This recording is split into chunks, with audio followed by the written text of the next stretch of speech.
how I have everything organized is I have a chart up here roughly explaining the bits, and then the bits are kind of in order of removing most metal, and then as you go over into the right, into the bottom, you're removing less metal. So it's kind of like in the steps of like, if you're drilling or filing, it's up at the top. Then if you're sanding or if you're polishing, you work your way down and then you're removing less metal. So it's like in steps of your order. But if you're nervous because there's a lot of bits, what I would suggest is just when you're working with this tool as a beginner, have a piece of scrap metal next to you. And if you're like, is this gonna scratch my metal? Test it on that. Because I've made the mistake of just gouging things before when I was learning this tool. So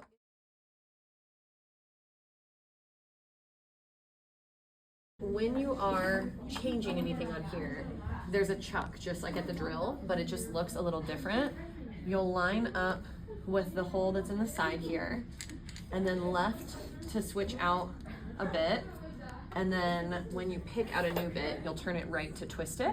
When I put one of these on, I'll unscrew at the end of my mandrel, and then I've got to put that screw through the hole in my rubber polisher.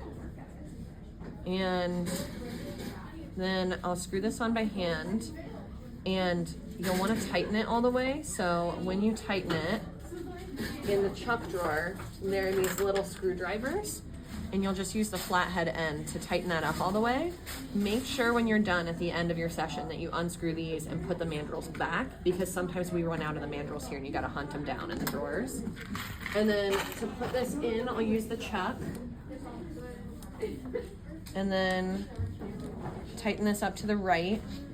And then to actually turn this on, I've got my power button up here on the motor, and you have the ability to go forward or reverse.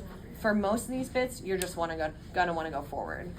And then at this point, if you didn't have glasses on like me, put on a pair of goggles and then throw on a mask. And if you guys can't understand me, let me know, because I can take this off so you can hear me. And then to actually have the speed go on this, I have a foot pedal. So it's like a sewing machine. I like to bring my bench pin over here and work on this so I'm not beating up the table too much. And then I can kind of adjust this to hold it however I want. I can move my bench pin. I just want to make sure my hair is pulled back so it's not going to be in the danger zone. And then when I'm doing this, I'll kind of show you the difference. As I go through, it's gonna cut right through my grime and start to clean that. And as you're working, you're putting a lot of friction on your metal, so you might find that this gets hot. This athletic tape is here, so if you want to, you can wrap your fingertips in this, and then you can hold on to things while they're a little hotter. The only reason I do this instead of pliers is that my pliers will scratch up my metal. So I like to wrap my fingers in this and then hold my piece so I can work a little longer.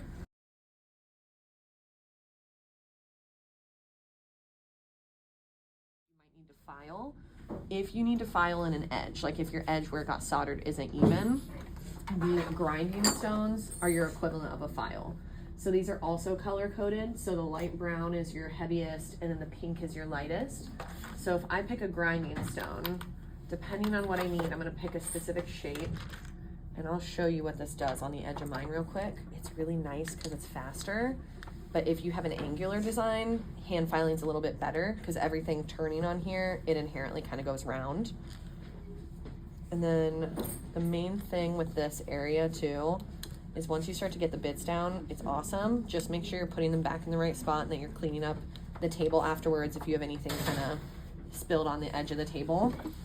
And so for here, I'm not gonna have to file very much because I'm okay with this, but I'm just gonna move along the edge, and it'll start to file in the edge for me really quick. So depending on what you need size-wise, just pick the right shape for what you're doing. And then these are called rubber polishers, and these are unique to this tool. We don't have anything like this when we work by hand. And they're literally just rubber, but as you go up to the ones that are a little more coarse, you'll start to see there are like little reflective metal bits in it.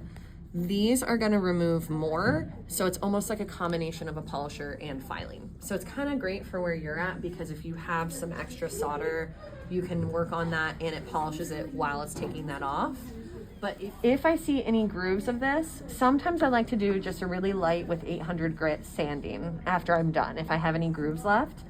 But if I do this and I go over my whole ring, the inside, you want to be conscious of what bit you might want to use. There's a few of them that are different sizes and shapes, so you can get into trickier spaces. Work by hand, but these are also color coded, similar to the rubber polishers. So I have the most coarse is yellow, and then the pink is the least coarse.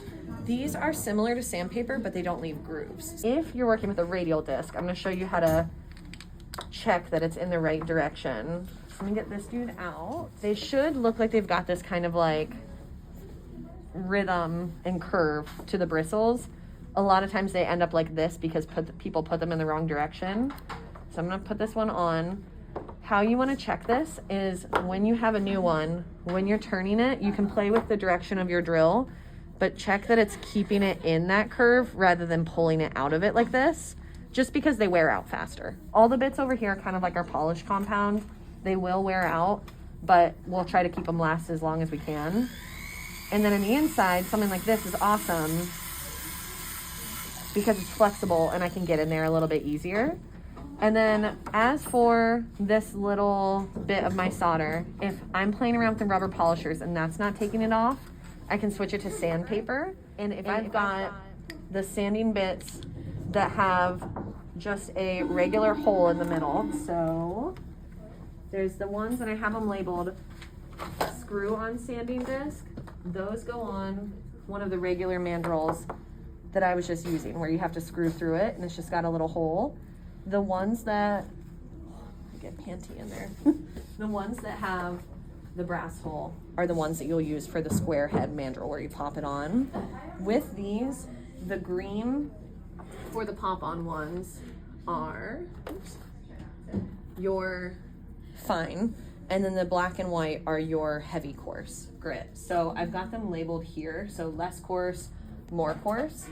For the ones that have just a little hole in it, so I usually test these because I'm not totally sure unless I can feel the difference. Some of them will just have the grit number on the back, like this one says 220. So then you just know to start with your lower number, work your way up. I usually prefer to hand sand because you know when you see a lawn that somebody mowed and you can kind of see where the mower went, when you sand with this tool, you can kind of see exactly where you went. So I prefer to hand sand if I can. Finishing this up, let's say I've got like all my stuff polished, my solder is off because I got it off with a rubber polisher. If you want, you can polish with a compound here, like what we do by hand.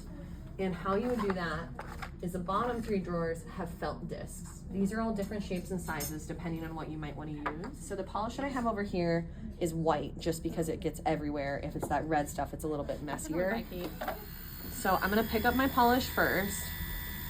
Sometimes little tufts of my felt piece will fly off, totally normal. And then now I'm gonna work on the area that I already cleaned because otherwise you won't really notice a huge difference. This is just gonna be a faster version of what you see when you do it by hand, but it's gonna get like, Ashley's face, so shiny.